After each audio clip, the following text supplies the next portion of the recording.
तर प्रेक्षकांना येणाऱ्या भागामध्ये अशा पद्धतीने गोष्टी घडत जाणार आहेत, उलगडत जाणार आहेत, आपण सविस्तरपणे बघूया।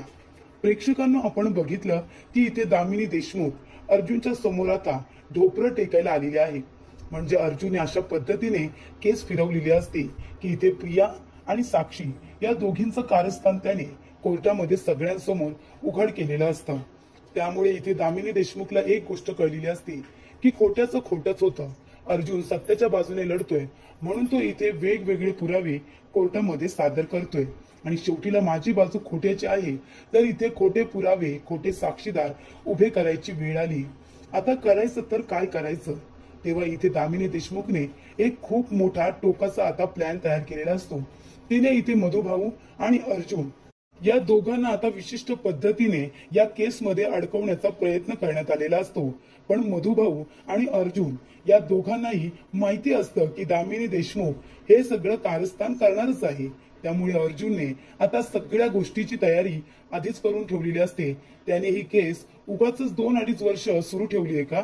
तर इथे इतके खोटे साक्षीदार, इतके खोटे पुरावे कोर्टामध्ये सादर केले आणि अर्जुनने आता अर्धी केस तर ते साक्षीदार आणि पुरावे कशा पद्धतीने खोटे आहेत हे आता सिद्ध करण्यासाठी त्याने आपली 2-2.5 वर्ष महत्वाची त्याच्यामध्ये घालवलेली असतात। आणि त्याचबरोबर मधुभाऊ कशा पद्धतीने इनोसंट आहे त्यांचे सुद्धा पुरावे गोळा करून त्याने कोर्टामध्ये खरेखुरे सादर केलेले असतात। पण प्रेक्षकांनो, इथे दामिनी देशमुखला ते माहिती नाहीये की तिचा इथे पाला कुणाबरोबर पडलाय। अर्जुनने ह्या केसचा स्टडी खूपच पहिल्यापासून सुरू केल्यामुळे इथे अर्जुन संपूर्ण तयारीमध्ये असतो। आणि ज्या वेळेला दामिनी देशमुख आपला डाव खेळते आणि ह्या प्रकरणामध्ये अर्जुनला आता फसवण्याचा प्रयत्न करत असते, तेव्हा अर्जुनने इथे हरीश काकांच्या विरोधातले सगळे पुरावे कोर्टामध्ये सादर करत इथे उलट महिपतलाच या प्रकरणामध्ये कसं अडकवलेलं असतं आपण सविस्तरपणे बघणारच आहोत। तर प्रेक्षकांनो, इथे आता अर्जुन आणि अश्विन या दोघांमध्ये सातत्याने वाद व्हावे यासाठी प्रिया वेगवेगळे प्रयत्न करत असते। वेगवेगळ्या दृष्टिकोनातून ती इथे आता अश्विनला भडकवण्याचा प्रयत्न करत असते, त्याला इथे घरातील खोटी नाठी गोष्ट सांगत असते। त्यामुळे प्रेक्षकांनो, इथे आता अश्विन दरवेळेला आपल्या मोठ्या भावाला अर्जुनला वाटेल तसं बोलत असतो, अगदी उद्धटपणे त्याच्या बरोबर बोलत असतो, त्याच्याजवळ उद्धटपणे वागत असतो। आणि इथे मोठा भाऊ म्हणून थोडंसं नमतं घ्यावं म्हणून इथे आता अर्जुन खूपच जास्त नमतं घेत असतो आणि आपल्या बारका भावाला समजून घेण्याचा प्रयत्न करत असतो। पण इथे प्रिया त्याच गोष्टीचा दरवेळेला गैरफायदा घेत असते। ज्या ज्या वेळेला अर्जुन कोर्टामध्ये तिची वाट लावत असतो त्या वेळेला तिने सगळ्या गोष्टीचा वसपा घरी आल्यानंतर अर्जुन आणि सायली या दोघांवरतीही काढलेला असतो। घरी आल्यानंतर ती अर्जुन आणि सायली या दोघांच्या विरोधामध्ये घरच्यांना भडकवत असते, बाहेरचा राग ती सातत्याने घरामध्ये काढत असते। तेव्हा इथे प्रेक्षकांनो, आता अर्जुनला जेव्हा अश्विन वाटेल तसा बोलतो तेव्हा इकडे तो खूपच जास्त टेन्शन मध्ये येतो की माझा लहान भाऊ मला असं कसं काय बोलू शकतो। तर इथे आता अश्विन रागाच्या भरामध्ये अर्जुनला म्हणतो, तू तर या घरामध्ये तुझ्या बायकोला बेकायदेशीररित्या घेऊन आला होतास, तुझा कॉन्ट्रॅक्ट मॅरेज होता ना, मी इथे तन्वी बरोबर कॉन्ट्रॅक्ट मॅरेज केलेलं नाहीये, मी तिच्या बरोबर इथे आता प्रॉपर लग्न केलेलं आहे। त्यामुळे प्रेक्षकांनो, इथे अर्जुनला ती गोष्ट खूपच जास्त हर्ट करते। तेव्हा तो म्हणतो, आपण घर सोडून जायचं नाही तन्वी, आपण का घर सोडायचं, आपलं लग्न झालं इथे कायदेशीररित्या, जे लोक कॉन्ट्रॅक्ट मॅरेज करतात त्यांनी जायचं असतं घर सोडून, आणि मी सुद्धा या घरातला मुलगा आहे, या प्रॉपर्टीवरती माझा सुद्धा तेवढाच अधिकार आहे जेवढा की मोठ्याचा। त्याच्यामुळे या घरामध्ये सुद्धा माझा इथे सेम वाटा असल्यामुळे मला कुठेही जायची गरज नाहीये। ज्याला घर सोडून जायचं असेल तो जाऊ शकतो, पण आपण कुठेही जायचं नाही। तेव्हा अश्विनला आता तो काय बोलतोय याचं भान राहत नाही आणि तो म्हणतो की आता मला सुद्धा या घरामध्ये समान वाटा हवा आहे, मी समान वाटेकरी आहे, मी कुठेही जाणार नाही। तेव्हा अर्जुन म्हणतो, हे काय ऐकतो मी डॅड, खरंच मला माफ करा, मी तुमचे हात जोडून माफी मागतो। म्हणजे या छोट्या मोठ्या वादांमुळे तुम्हाला किती मनस्ताप होत असेल हे मला कळतंय। म्हणजे गोष्टी इतक्या वाटणीपर्यंत जातील, अधिकारापर्यंत जातील हे मला कधीच कळलं नव्हतं। मी खरंच सांगतोय डॅड, मला माफ करा। आणि इथे आता अर्जुन मनाने खूपच जास्त हळवा असल्यामुळे तो लगेचच रडायला लागतो आणि त्याला आपल्या बारक्या भावाने केलेला अपमान सुद्धा इथे सहन होत नाही। आणि जेव्हा तो इथे लहान मुलांसारखा ओक्सापोक्सी रडतो तेव्हा इथे सायलीला खूपच जास्त वाईट वाटतं. आपल्या नवऱ्याच्या डोळ्यातून पाणी आलंय. जो माझा नवरा कोर्टामध्ये उभा राहिला तर समोरचे लोक थरथर कापतात. जो इथे कुणालाही ऐकत नाही. समोरच्याचा जर राग आला तर त्याच्यावरती हात उगारल्याशिवाय अर्जुन राहत नाही. आणि इथे घरामध्ये मात्र नाती टिकवण्यासाठी, नाती जपण्यासाठी अर्जुन इथे लहान भावाचं ऐकून घेतोय, आपल्या मामाचं, आपल्या डॅडचं ऐकून घेतोय. पूर्णाजीला इथे अजिबात तो हर्ट करत नाहीये. या गोष्टी सातत्याने घडत असतात. पण अर्जुन इथे आता सायलीने त्याला खुणावलं की तो शांत राहत असतो, गप्प राहत असतो. मध्ये मध्ये तो प्रियाला बोलत असतो, पण इथे त्यानंतर तो शांतपणे सगळ्या गोष्टी हँडल करत असतो. पण इथे आता इतका रागीट माणूस जर आपल्या घरातल्या लोकांसाठी, नाते टिकवण्यासाठी नमतोपणा घेतोय तर त्यासाठी त्याला इथे आता काही बोलताच येत नाही असं समजण्याची चूक जी काही प्रियाने केलेली असते, आता त्याचं उत्तर मात्र सायलीने दिलेलं असतं. इथे आता अर्जुनच्या डोळ्यातले अश्रू बघितल्यानंतर सायलीला तिचा राग अनावर होतो. कारण ती जेव्हा प्रियाकडे बघते ना तेव्हा इथे प्रिया तिच्याकडे बघून हसत असते आणि तिची मूर्खपणामुळे आता इथे सायलीला अजूनच राग आलेला असतो. जेव्हा इथे अर्जुन सहजरित्या प्रियाजवळ बोलत असतो तेव्हा प्रियाला आता दुसराच राग अर्जुनवरती काढायचा असतो आणि ती म्हणते की जा ना, मला आता रोज रोज अपमान सहन होत नाहीये. किती माझा अपमान करशील अर्जुन, एकदाच या घरातून मला हकलून दे ना. तेव्हा इथे प्रेक्षकांनो आता प्रिया अशी बोलल्यानंतर अश्विनला राग येतो की माझ्या बायकोला इथे आता घरातून बाहेर काढण्याची तयारी सुरू आहे असा त्याचा गैरसमज होतो. आणि इथे तो अर्जुनला वाटेल तसं बोलल्यानंतर अर्जुन त्याच्यावरती हात उगारतो आणि तेव्हा इथे प्रिया म्हणते मार ना, मार, माझ्या नवऱ्याला मार. तेव्हा इकडे आता अर्जुन स्वतःला कंट्रोल करतो आणि रडत बसतो. तेव्हा इथे प्रिया जो काही हसरा चेहरा करून सायलीकडे बघते ना प्रेक्षकांनो, तेव्हा सायलीच्या डोक्यामध्ये तिडीक जाते आणि ती येते आणि प्रियाच्या जोरदार थोबाडीत देते, अगदी जोरदार तिच्या कानाखाली देते आणि म्हणत असते की ही शिक्षा आहे तुला. तुझ्यामुळे माझ्या नवऱ्याच्या डोळ्यामध्ये अश्रू आले. तुझ्यामुळे आज माझा नवरा या घरामध्ये रडतोय. कोर्टामध्ये उभा राहिला तर कुणाला न घाबरता माझा नवरा इथे सगळ्यांची बोलती बंद करत असतो. कोर्टामध्ये त्यांच्या समोर उभं राहायची कुणाची हिंमत होत नाही. पण कुटुंबाचा विषय आल्यानंतर तोच अर्जुन सुभेदार इमोशनल होतो, सगळ्यांचं सगळं ऐकत घेतो. म्हणून तुम्ही सगळेजण त्यांचा गैरफायदा घेता का? काय गे प्रिया, तुझी तेवढी पात्रता तरी आहे का ग इथे अर्जुन सरांच्या समोर उभी राहायची? तेव्हा इथे प्रिया म्हणते की तू माझ्या कानाखाली मारलीस. तेव्हा सायली म्हणते हो, आज तुझ्यामुळे माझ्या नवऱ्याच्या डोळ्यामध्ये पाणी आले. यापुढे असं होणार नाही. आता जो चुकणार तोच रडणार. आता जो चुकलं ना तोच रडला पाहिजे. पण तसं नाही झालं. माझ्या नवऱ्याची काही चुकी नसताना त्याच्या डोळ्यात पाणी आलं आणि ते मला अजिबात सहन झालेलं नाहीये. त्यानंतर प्रेक्षकांनो इथे आता खूपच सगळ्यांना धक्का बसतो की इथे सायलीने प्रियाची धन झडून अगदी कानाखाली दिलेली असते. तेव्हा अश्विन म्हणतो हे काय केलंस तू वहिनी? तेव्हा सायली म्हणते अश्विन भाऊजी, आवरा स्वतःला. तुम्हाला जे बोलायचं होतं तुमचं बोलून झालंय, आता मला सुद्धा काही बोलायचं आहे. तेव्हा इकडे सायली म्हणते पूर्णाजी, बाबा, आई, तुम्हाला खूप वाटतं ना की ही तन्वी तुमची आता प्रतिमा आत्याची मुलगी आहे म्हणून ती कधी चुकूच शकत नाही, असं वाटतंय का तुम्हाला? पण तुम्हाला माहिती नाहीये ही प्रतिमा आत्यांची मुलगी आता तुमच्या समोर आलीये म्हणजे अगदी 2 वर्षभर तुम्ही तिला ओळखताय. पण ह्याच प्रियाला आहे ना मी 22 वर्ष ओळखते, अगदी 24 वर्ष मी तिला ओळखते. मला माहिती आहे ती लहानपणापासून कशी आहे ती. तुम्ही म्हणत असाल की तुमची तन्वी अशी होती तशी होती, पण जेव्हापासून मी प्रियाला ओळखते ना मला फक्त एवढंच आठवतंय की ही मुलगी फक्त खोटारडी आहे. आता तुम्हीच मला सांगा ना, मी इथे लग्न करून या घरामध्ये आले, मी सूर्याची कर्तव्य पार पाडली नाही का?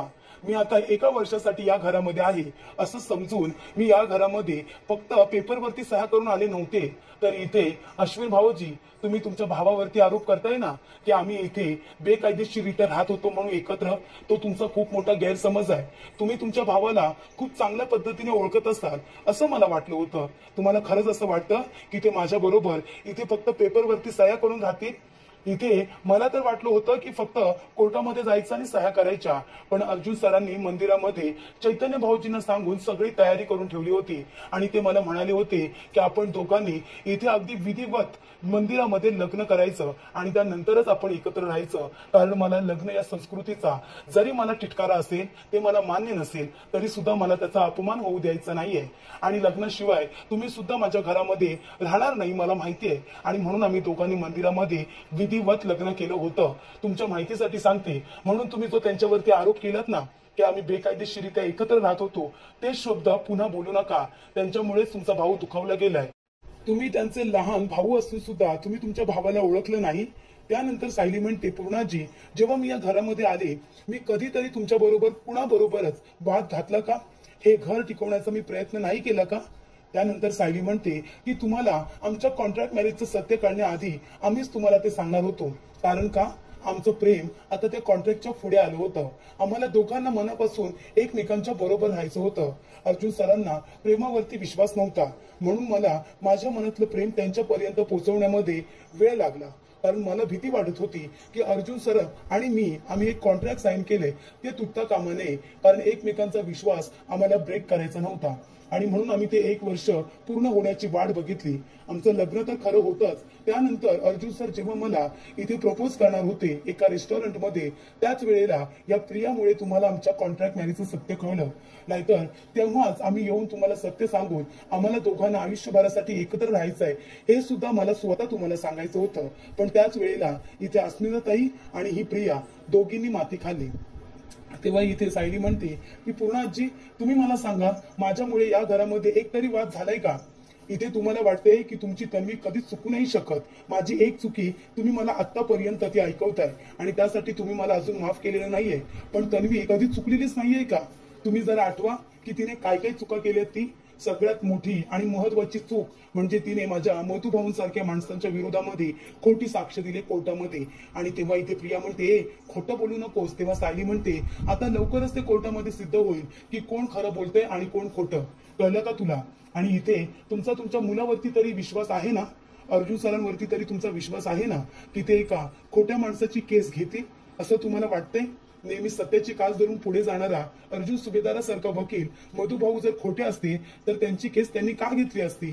तेव्हा इथे ज्या मधुभाऊंनी वडिलांसारखं सगळ्यांना प्रेम दिलं, ज्यांनी सगळ्यांना लहानाचं मोठं केलं, त्या मधुभाऊंच्या विरोधात ती साक्षी गुन्हेगार असून सुद्धा तिला वाचवण्यासाठी ह्या मुलीने माझ्या मधुभाऊंना विनाकारण फसवले आणि त्याची शिक्षा माझ्या मधुभाऊंनी विनाकारण निर्दोष असताना 2 वर्ष भोगली. काय प्रिया, बरोबर ना? खून कुणी केला, काय केला, तू काही बघितलेलं नाहीयेस ग, पण पैशांसाठी हे सगळं केलंस. जाऊ दे, यापर्यंत तुम्ही पोहोचू नका, कारण तुम्हाला तुमच्या मुलीवरती विश्वास आहे. पण अजून एक महत्वाची गोष्ट, इथे याच तन्वीने माझी चारित्र्यावरती शिंतोडे उडवले होते. माझं एका दुसऱ्याच माणसाबरोबर काहीतरी गैरसंबंध आहेत असं तिने तुम्हाला सगळ्यांना सांगितलं होतं की नाही? मग मी मला स्वतःला निर्दोष सिद्ध केलं. त्यानंतर प्रेक्षकांनो, सायली म्हणते की याच तुमच्या तन्वीने माझ्यावरती चोरीचा आळ घेतला होता की मी पूर्णाजींचा हार चोरलाय म्हणून. तेव्हा सुद्धा अर्जुन सरांनी हिला तोंडावरती पाडलं. आमच्या दोघांच्या इथे आता परस्पर तिने आमच्या डिवोर्स पेपर तयार केले होते आणि त्याच्यावरती माझी खोटी सही केली होती आम्हाला दोघांना वेगळं करण्यासाठी. तरी सुद्धा तुम्ही तुमची तन्वी म्हणून तिला माफ केलं. मग आता प्रतिमा त्यांची मुलगी म्हणून तुम्ही तिला दर वेळेला माफच करत आलाय. तेव्हा इथे सायली म्हणते, आणि एवढं सगळं होऊन सुद्धा अस्मिताताई आणि ही प्रिया दोघींनी मिळून मला किती त्रास दिलाय ना, हे तुम्हाला मी सांगितलेलं सुद्धा नाहीये. कारण मला छोट्या छोट्या गोष्टी तुम्हाला सांगून या घरामध्ये कधीच वाद करायचा नव्हता. कारण मला सगळ्यांना प्रेमाने जिंकायचं होतं. जरी पण मी इथे नसते राहिले ना, तरी सुद्धा मला प्रेमानेच इथून निघून जायचं होतं. पण नंतर माझं असं काही तुमच्या सगळ्यांवरती प्रेम जडलं, इथे असं काही मी अर्जुन सरांच्या प्रेमात पडले आणि तुम्ही सगळेजण कधी मला आपल्याशी वाटू लागलात हे मला कळलंच नाही. त्यानंतर इथे आता सायली म्हणत असते की एवढी कारस्थानी असून सुद्धा तुम्ही तिला माफ केलं. ज्या मुलीला अर्जुन सरांबरोबर लग्न करण्यासाठी आपल्या वडिलांबरोबर भांडावं लागलं, आपल्या कुटुंबाबरोबर भांडावं लागलं, त्यानंतरला अर्जुन सरांबरोबर तिला असं काही लग्न करायचं होतं की ती पनवेलमधून नाशिकला गेली, नाशिकमधून परत पनवेलला आली, पण शेवटीला आमचं प्रेम जिंकलं. कारण मला माहिती होतं हिच्या जागी जर दुसरी कुठली मुलगी असती ना तर कदाचित मी अर्जुन सरांच्या आयुष्यातून कधीच गेले असते. पण ही मुलगी या घराचं वाटोळच करेल हे मला माहिती होतं. म्हणून मी अर्जुन सरांबरोबर लग्न करून परत या घरामध्ये आले, त्यांच्यावरच्या प्रेमापोटी आणि तुमच्याही. तेव्हा तुम्ही आता काहीही समजा, पण ही कारस्थानी किती आहे ना ते तुम्हाला जरी दिसत नसेल तरी मला माहिती आहे. तेव्हा इथे प्रेक्षकांनो, आता खूपच चांगल्या पद्धतीने इथे प्रियाचा सगळा कच्चा चिठ्ठा इथे सगळ्यांच्या समोर आणलेला असतो. सायली म्हणते, काय अश्विन भाऊजी, तुमची बायको नेहमी तुम्हाला सगळं चांगलंच सांगते का? आपलं घर कसं आपण जोडून ठेवायचं, आपली नातीगोती कशी जपायची, हे आपली माणसं आहेत, आपलं घर आहे, आमच्या बद्दल कधी चांगलं बोलते का? तेव्हा इथे सायली म्हणते, आई पूर्णाजी बाबा, तुम्ही सांगा, मी या दोघांबद्दल तुमच्या मनामध्ये कधी काही वाईट भरते का? मी घरामध्ये यांच्याबद्दल कधी काही वाईट बोलते का? पण कधी तुम्ही तन्वीला ऐकलेत बोलताना की आमच्याबद्दल एक तरी शब्द चांगला? का आम्ही दोघे जण चांगले नाहीत? आमच्यावरती आणि अर्जुन सरांवरती तुमचे संस्कार नाहीत? तेव्हा इकडे आता सायली म्हणत असते की तुम्हाला कितीही वाटत असेल की तुमची तन्वी खूप चांगली आहे, पण ती कशी आहे ना हे तुम्हाला आता थोड्या दिवसांमध्ये कळेलच. अशा पद्धतीने आता इथे साक्षी बरोबर तिची कशी मैत्री आहे आणि पैशासाठी ती काय काय करू शकते या सगळ्याच गोष्टी आता सायलीने घरातल्या लोकांसमोर मांडलेल्या असतात. आणि इथे प्रियाची संपूर्णपणे अगदी तिची इज्जत इथे वेशीवरती टांगलेली असते. आणि त्याचबरोबर प्रेक्षकांनो दामिनी देशमुखने आता अर्जुनला फसवण्यासाठी इथे एका माणसाला पैसे द्यायला सांगितलेले असतात. आणि ते पैसे दिलेला माणूस पोलिसांकडे जातो आणि एक टीप देतो. तो माणूस म्हणतो पोलिसांना की आश्रमाच्या पाठीमागे एक डेड बॉडी आहे आणि ती डेड बॉडी असते ती म्हणजे हरीश काकांची. आणि ती डेड बॉडी हरीश काकांची आहे. मधुभाऊ आणि अर्जुन यांना अडकवण्याचा दामिनी प्रयत्न करत असते. कारण अर्जुन एकदा का या खोट्या केसमध्ये अडकला की तो केस लढू शकणार नाही, मग खूपच जास्त उशीर होईल. अशा पद्धतीने तिने हा प्लॅन केलेला असतो. पण प्रेक्षकांनो अर्जुनवरती आता सगळे आरोप केल्यानंतर कोर्टामध्ये जेव्हा हेअरिंग असते तेव्हा अर्जुनने सगळे पुरावे आधीच तयार ठेवलेले असतात. इथे आता ज्या वेळेला हरीशचा खून झाला त्यावेळेला आश्रमावरती इथे आता सील करण्यात आला होता. आश्रमावरती जप्ती आणण्यात आली होती. आश्रम सील असल्यामुळे आश्रमातील सगळे व्यक्ती बाहेर होते. अर्जुनला सुद्धा कोर्टाची परवानगी घेतल्याशिवाय तिथे जाता येत नव्हतं. आणि त्याच्यानंतरला जेव्हा इथे आता कोर्टाने आदेश दिला होता की महिपत त्या ठिकाणी काम करू शकतो, त्याला जे काही रेस्टॉरंट वगैरे करायचं आहे तो तिथे बांधू शकतो, अशी परवानगी काही काळासाठी आता कोर्टाने दिली होती. म्हणजे अर्जुनने जो स्टे ऑर्डर आणला होता ती स्टे ऑर्डर आता बाजूला काढण्यात आली होती आणि महिपतला तिथला ताबा दिला होता. आणि त्यावेळचे सगळे पेपर्स अर्जुनकडे होते. त्यामुळे जेव्हा हरीशचा खून झाला होता त्यावेळेला आश्रम हे महिपतच्या ताब्यात असल्यामुळे त्यावेळेला तिथे महिपतची माणसं जाऊन त्यांनी कशा पद्धतीने तिथे आता हरीश काकांना तिथे गाडलं होतं याचा पुरावा अर्जुनने गोळा केलेला असतो. तर इथे सीसीटीव्ही फुटेजमध्ये आता सगळं काही क्लिअरली आलेलं असतं. तेव्हा इथे हरीशचा खून हा आम्ही दोघांनी करण्याचा संबंध येतो कुठे, कारण मधुभाऊ आधीच पोलीस स्टेशनमध्ये होते, ते अरेस्ट होते. आणि मी तर तिथे जाण्याचा संबंध येतच नाही, कारण मी स्वतः दुसऱ्याच दिवशी जेव्हा चौकशी करण्यासाठी गेलो होतो तेव्हा ते त्यांच्या राहत्या घरी नव्हते, ते कुठेतरी बाहेर निघून गेलेत असं मला आजूबाजूच्या लोकांनी सांगितलं. आणि मग मी त्यांचा शोध बंद केला. मग हे कारस्थान माझं कसं काय असू शकतं. तेव्हा इथे आता अर्जुनने इथे आश्रमाचा ताबा त्यावेळेला महिपत शिखरेचा असल्यामुळे इथे महिपत शिखरेनेच इथे हरीश काकांना गायब केलं असेल असा अर्जुन आता दावा करतो. त्यामुळे इथे आता दामिनी अर्जुनला फसवण्याचा जो काही प्रयत्न करत असते त्या प्रकरणामध्ये आता अर्जुनने महिपतलाच अडकवलेला असतो आणि त्याच्या विरोधातच तो आता पुरावे सादर करणार असतो. त्यामुळे इथे आता दामिनीचा प्लॅन हा तिच्यावरच उलटा करत इथे तिच्याच प्लॅनमध्ये अर्जुनने तिला आणि महिपतला सोबत अडकवलेलं असतं. अशा रीतीने इथे अर्जुन आणि सायली दोघांनी मिळून प्रिया, दामिनी आणि महिपत यांची वाट लावलेली असते.